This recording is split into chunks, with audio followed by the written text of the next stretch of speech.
Di na maghahanap ng kung anong sagot sa mga tanong, dahil ikaw ang katiyakan. Ngayon nandyan ka na, ikaw lang ang katabi, hanggang sa ang buwak mo bumuli.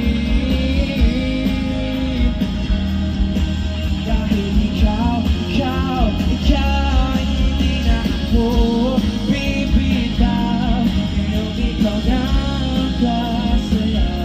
Kung meron bang kulay ang aking nagsisilbing ikaw, ikaw